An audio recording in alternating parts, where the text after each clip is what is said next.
Welcome to the Dealing with Goliath podcast. The mission of Dealing with Goliath is to sharpen the psychological edge in negotiation, ethical influencing, and high-impact conversations for business leaders who want to be more effective under pressure, uncover hidden value, and build greater connection, all while increasing profitability. With expert guests across the business spectrum, we deliver gems of wisdom delving into their methods, their thinking and approach to business life and problem solving. So this is the short form espresso shot podcast interview to boost your business performance with our 5 questions in about 15 minutes format. My guest today is James Schramko. James is a former general manager turned mentor to online business owners. He's coached thousands of students. At this count, what I saw was over 3,561, which is quite a number, James, at this stage. And he's also the author, quite crucially, of the book, Work Less, Make More. He also has a very, very popular, very incisive podcast, which is most impressive. And I'm going to give the details of that a little later on. So James, welcome to the show. Thank you so much for coming on. Thank you. I'm really impressed with your introductory lead. I would have expected you'd record that and just add in the guest name. So that's very impressive. Bespoke. I feel special. Bespoke. Well, you've got it down pat. Cheers, mate. Cheers. Because, look, I'm really impressed looking through your website, looking through, as I said, I was looking through the breakdown of some of your process that you work with I can see why you have so many students and why you bring, as you say, from 5 to 6 figures, and those then 6 figures even up to 7. And some people drop that kind of as a name, but I see you're doing it a lot. So you obviously have a method that really comes through for a huge amount of your clients. So it's hugely impressive. And as I said, very, very grateful to have you on the show. So let's talk about that client. So who is your ideal client and what's the biggest challenge that they tend to face? It's pretty much exclusively online business owners, and they're trying to do too many things and they're doing the wrong things. So pretty common, easy to make those mistakes. And by the time I'm finding them, they're ready to get some help, like help me figure out which of all the things I'm supposed to be doing would be good things to do. And a big part of that is like just working on the right things, rather than trying to do everything, because you just can't get to it. Especially with the online business, it's unlimited. It's like 24/7. There are any number of tools and directions you could go, lots of different ways to succeed online. So it's like there's just so much choice, they get paralyzed. That's absolutely true. I mean, as you said, even if you just choose one thing, say LinkedIn, there's 100 different methods you can use on it, So it's or just like, should they do a podcast or a YouTube channel, or should they run paid traffic or do SEO? Or it's just, there's so many things. It takes quite a while to get good at even one or two of those, and they're always going to be missing something, and they don't know whether they should be switching or going deeper. There's so many possible options. That's the thing, isn't it? Because then people go, did I quit too early? They don't want to quit too early, thinking they were nearly there. Or are they pursuing a dud model? One of the great things for me, having worked with so many people, is I've seen a lot of results. I get data. Yeah. So I could say pretty quickly, hey, Al, if you're going to take this business model, just be mindful of these 3 things. And I could tell them what the traps are, where they're going to trip over, what challenges are just around the corner. It's pretty much like if you've gone through a video game all the way to the end, and then you find someone who's on the first or second level, you can say, oh, wait till you get to the next level, because there's a boss there and he throws fireballs at you. So get good at ducking and weaving. They're like, oh, thanks for the tip. As you say, the experience saves them time downstream because you're further upstream. Haven't done it right. Absolutely. So that sounds like a lot of the people are dealing with a huge amount of overwhelm because, as you said, we've too much choice. Choice is a great thing, but too much choice, as you said, can be paralyzing. So what are some of those common mistakes people make when they're trying to solve that problem? Well, they often pick the wrong strategy, or even within the strategy, some of the tactics where there seems to be, especially online, there seems to be in the marketing, a lot of focus on short term. And you get Right. common questions like, oh, James, if you lost everything and you're going to start again today and you needed to make money in the next 30 days, what would you do? And I'd say, hey, listen, wrong question. It's great if I'm making money in 30 days, but I'd rather be making money for the next 10 years. So Great. I think they focus on too shorter term, and they also get dazzled by amazing tactics and marketing techniques or fads and trends that come and go. And because I've been online a little bit longer than some of the people I'm helping, I've seen it all come and go. So I know what the core things are. So there are some core things that don't really change. So when I'm looking at the strategy for someone, I'm going to work out what are their assets, what are their strengths, what are their preferences, their values, and what business model is most likely to fit around what's working for them, or is often the case where they're already in business. I'll say, well, hey, if you just change lanes a little bit from the slow lane to the overtaking lane, you could get such a different journey than what you're on now. Excellent. So it sounds like there are some common traits too. Often they're trying to do too much themselves. Oh, okay. So they're unleveraged.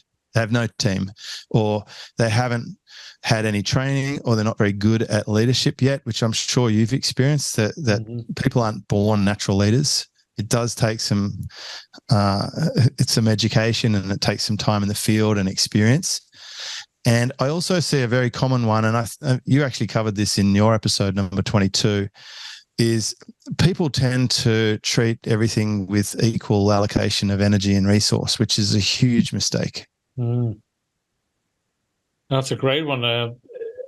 It's exactly that. It's how you divide up your time. All tasks aren't equal, and understanding that 80-20.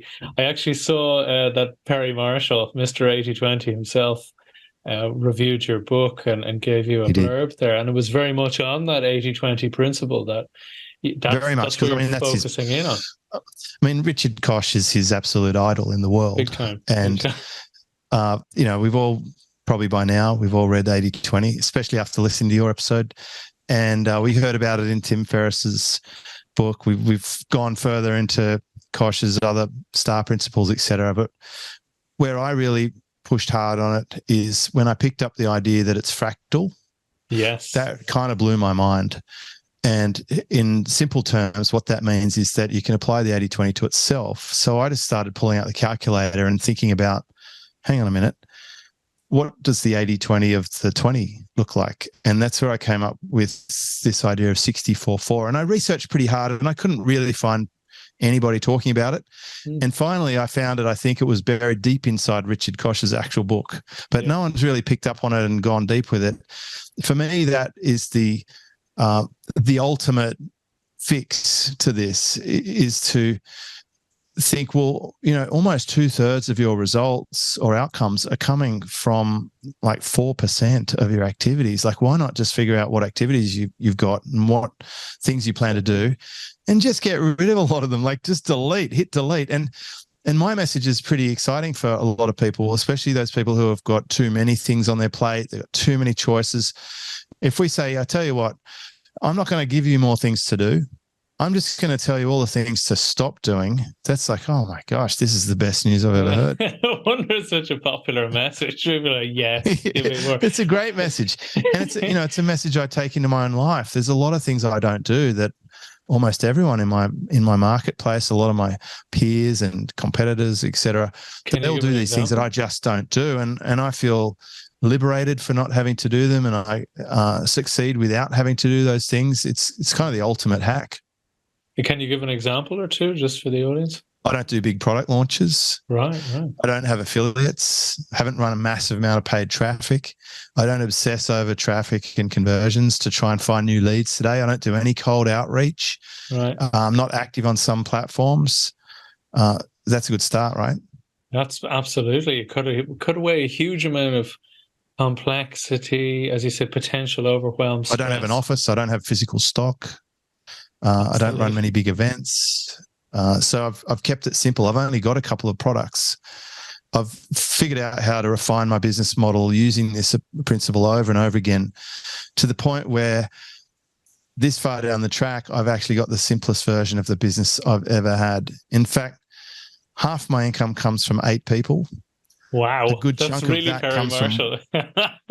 a good chunk of that comes from one or two, Right. and the other half is a distribution between a couple of hundred people. And it's the simplest and the easiest and most fun and enjoyable version of my business, and I'm pretty excited about how that works. There's two things I'd love to pick up on there. One of them is the fun part. It's something I loved when I was reading through your blog and your breakdown of some of your method, because it's something I find so many business people and advisors, consultants, experts often overlook, which is where's the joy, or in Ireland, as we said, where's the crack? Where's the Yeah, fun in like this? what's the What gets you point? going? What? Yeah, exactly. What gets you going? Because you see people grinding away, and that's admirable. You have to do that. Not everything is going to be easy or simple or Well, fun, especially but in the beginning.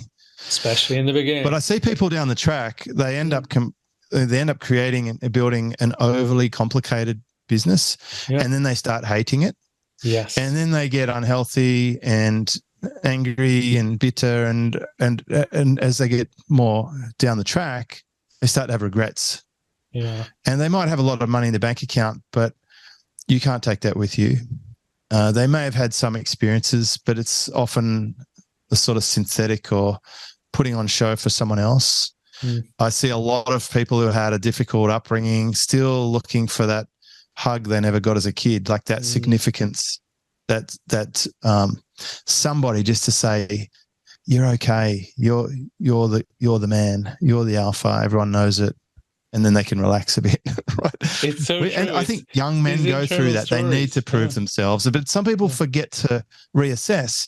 And this is a huge part of what I do for my own business and for my clients is we reassess on a frequent basis and reset, because often where we started is not where we end up, and it's certainly not going to get us to that next part of the journey.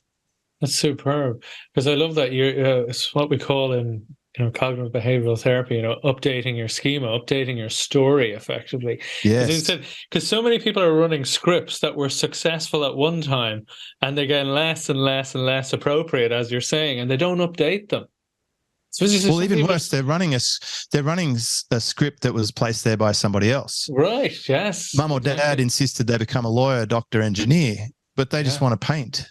Yeah. Or or their peer group, they're benchmarking off their peer group. They've got this peer pressure or this expectation that there's somehow a failure if they don't achieve a similar results to people in their peer group. So there's I like to think of it as the neck-top computer. I think Professor Hewson talked about this, but if we've got the hardware when we're born, we're getting some DNA from our parents. We're getting a lot of behavioral exposure when we're young. Like as someone who's a parent, I see how much kids take on at an early age. But then we have the option to upgrade the software. I'm behind me in my software upgrades. Yeah. I read books. I study things. I think about stuff. And I keep refining the software because I want optimal programming. I want to have less bugs. I want it to be up to date. We're going through what I think will be one of the biggest changes since the internet right now, with the introduction of machine learning and artificial intelligence. There's a massive paradigm shift going on, and I want to make sure that I'm aware of it and that I'm observing what the changes and implications will be. I mean, we just came out of an exhausting pandemic, which also shifted the game for a lot of people who are offline. It was good for most of my people because they were already online and they're like, oh, hello, rest of the world. Yes, welcome to Zoom. Right. We knew about it for years. Yeah, exactly. But the AI is the same, in fact, far more profound. This is going to have, it will never go back to the way it was. This is like when you and I were kids, I'm sort of guessing here, you might have had a period of your life where you didn't have a mobile phone, right? Oh, absolutely. I got the first one when I was 17, I think, 16 maybe. Yeah, and I got my first one when I was like 21 or 22. Right. And so I saw the world pre-mobile phone, pre-smart device, pre-internet. And now we're going to see another shift. So get ready. Like, it's really important to build in a routine to keep assessing, do we have the right strategy? Do we have the right resources we need to take advantage of it, i.e. things like your team? And are we focusing on the right things and just not spending any time, wasted on things that will have almost negligible impact or even a negative impact. Perry Marshall talks about this. If you stop doing negative producing activities, you actually get a net increase. Absolutely. As you said, it's just cutting out because you have more time, you have more resources, you have greater focus, all of that. Just to mention a few points. And let's just go looping back to that, because it's very neat, back to the 64-4. Because I was going to ask, what's one valuable free action that the audience can implement, but it really is starting to think in that way. Is there some advice that you'd give to any of our audience as to how they can start breaking that down, how they can start working there's out what's important? 2 tools in the toolkit for that. So I'll say the one valuable thing is get this toolkit with the 2 things in it. One tool is the task audit. You've got to know where you spend your time and what you're spending your time on. Without that, you're flying blind. So track that, write it down, log it, whatever you need to do to know. But I put it on a big piece of paper, or you could use Post-it notes or tools that track your activities, which is pretty scary the first time people do this. Okay. The other tool in the toolkit is your effective hourly rate. Now, most people with a job could tell you their wage. If you're working at Subway, they'll tell you what they make per hour. Most business owners or high-level professionals may not actually know what their hourly rate is worth. And it's fairly easy to calculate. It's your revenue minus your fixed and variable costs equals your profit. And, you could argue whether you have a commercial wage or not for what you do in the business, but effectively as a small business owner, which is most of my clients, their profit, give or take their wage, is what they actually make. And so then you divide that by the number of hours that it took you to get that. That's it. So, of course, if you hire more people to do tasks, then that's going to increase your costs. But now you're working less hours, so it increases your effective hourly rate. And the idea is you trade off low activity tasks. So firstly, try and delete them. But if they have to be done, things like bookkeeping, formatting content, editing podcasts, publishing stuff to social, creating and sending out emails, you should be doing none of those things unless you're world-class at it or you absolutely love it and you consider it art. Don't do those things. There's plenty of people who can do those things at really low and reasonable rates. And now you're left with the really high activity things like being the talent on the show or doing sales calls or delivering high-level content, workshops, etc., or whatever it is that you actually do. If you're a lawyer, going to the court and winning a high-powered case, or getting a contract over the line if you're a business development person, etc. Get on those high-level tasks and ditch all the stuff that you shouldn't be doing. And by the way, one byproduct of that is you might actually have more fun doing what you do. Absolutely, because if you're doing the things that you add the most value, might not all be fun, but at least it's challenging, at least it's engaging, it's getting the best out of you. Yeah. If you're only doing those things, like in my case, I work about 47 to 50 hours a month, 47, 49 hours a month. And right. I'll be on track now for about 41 hours a month. And that's my, I mean, you would call that a semi-retired mode, but that's my run rate. That's sort of my key performance indicator, if you like. I definitely want to keep it under 50, but I'm aiming for 40. And I have a 6-figure income per month because I have a recurring business model, which is a very important strategy for me. And so my effective hourly rate's actually pretty good, but it's a guide. So if I find myself doing something that someone in my team could do, then I have to sort of stop myself and say, hang on a minute, why am I doing this? I've got someone in my team could do this. All I have to be able to do is to prompt them to do it, like to program that instruction or put it into the system, so to speak, so that it gets deployed. I had an example of that today. I discovered that YouTube allows you to have a podcast. You can submit your podcast to YouTube. You can create a podcast playlist. You can put artwork, and then you'll get a little badge and you can have a feed for it. So I went into my team's Slack and I said, hey team, can we please watch this video and then submit our podcast? And then this afternoon when I got back from my surf, our podcast is on YouTube. So that's an example where in the old days, I would have spent hours messing around, trying to figure out my login, gathering the feeds, selecting the videos from the playlist, etc. I would have done that myself, but I definitely wouldn't do it now. Makes such a huge difference, as you said, to your workflow, but also to your quality of life.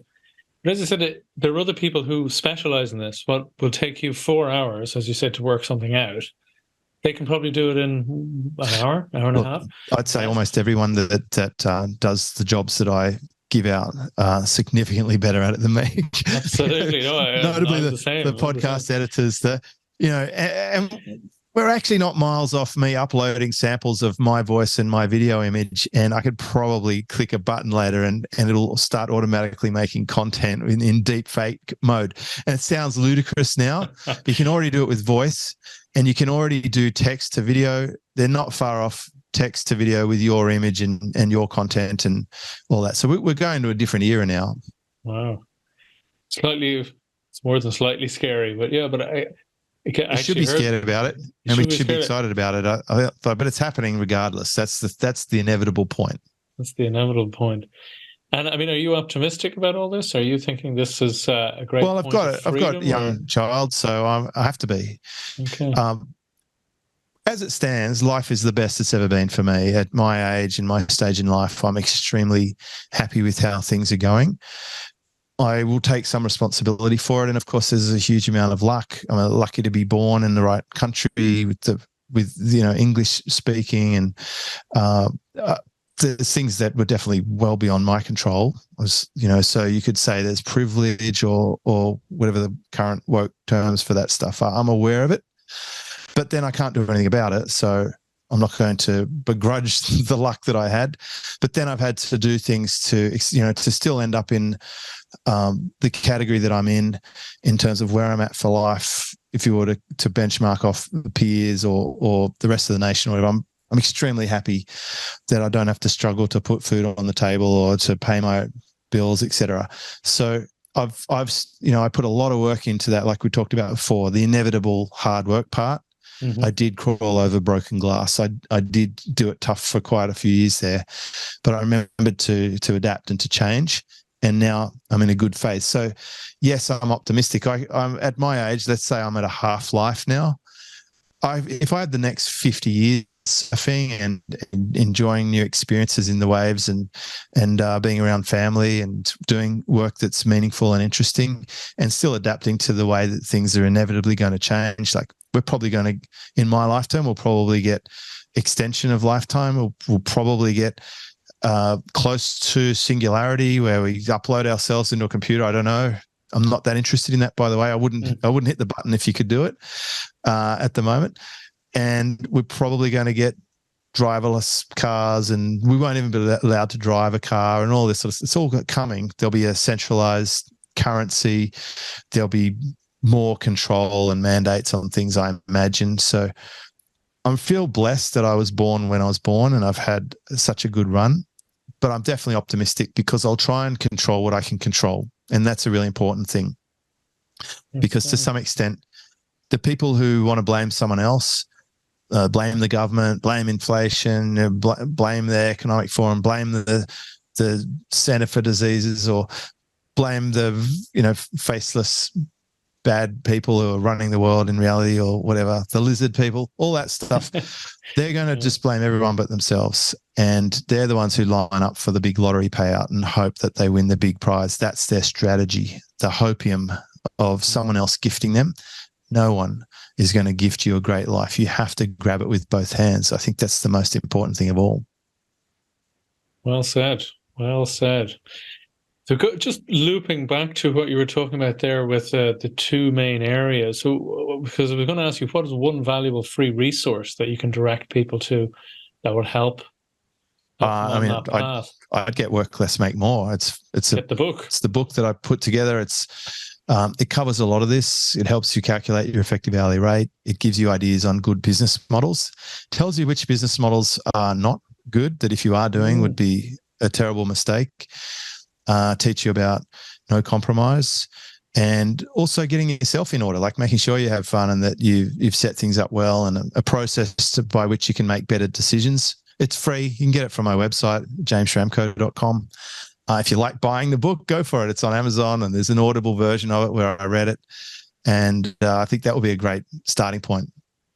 Outstanding. As I said, jamesschramko.com/book. But as I said, there's so much of a wealth of information and interesting insights, as well as the podcast on James's website. It's absolutely worth having a look at and bookmarking it and returning to it time and again. So James, just the last question. So what's the one question I should have asked you that would be great value for our audience? I know there's so many possibilities there. It's a bit too open, but is there one extra question that maybe people might be wondering about? One of my smartest students who yesterday, actually, he just crossed $1 million for the year for the first time. And he's only young, which, I'm super proud of him for doing that. And it's life-changing for him. He moved to a surf town and he surfs every day, and he's got a young family. He's absolutely crushing it. He always asks me, James, you speak to plenty of people. You see people go, well, what have you seen working well for them? Like what things would you tell me are working well? Give me the shortcut. And I think that's always a good question to ask people who have got some exposure to good information. Great. Ask that question. Yeah, brilliant stuff. Get into as you said, the people who've been there, who've done that, who have the experience, who have the knowledge. And before you do anything, if you wanted to set up a donut shop, I would say go and speak to 3 donut shop owners and ask them everything you can. Like, what do you love about this business? What do you hate about it? Would you do it again? What insights would you have for someone coming into the industry? If you still want to get a donut franchise after speaking to 3 donut stores, then they probably lied to you.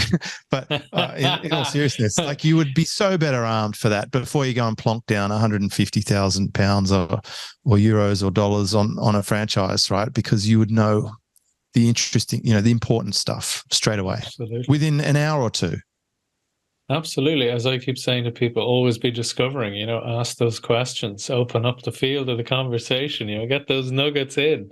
You're absolutely right. And something especially so in your field, negotiations are information is absolutely critical, right? Absolutely. But as you say, it's getting those gems, those little piece of aha moments that you're trying to uncover. Absolutely. You need those questions to open up that conversation. Excellent stuff. Well, James, thank you so much for coming on the show. It's been an absolute pleasure. And I've just started your book. I'll be finishing it shortly, and I encourage everyone else to do the same. It's superb. So thank you so much. Well, thank you so much. Yeah, appreciate it.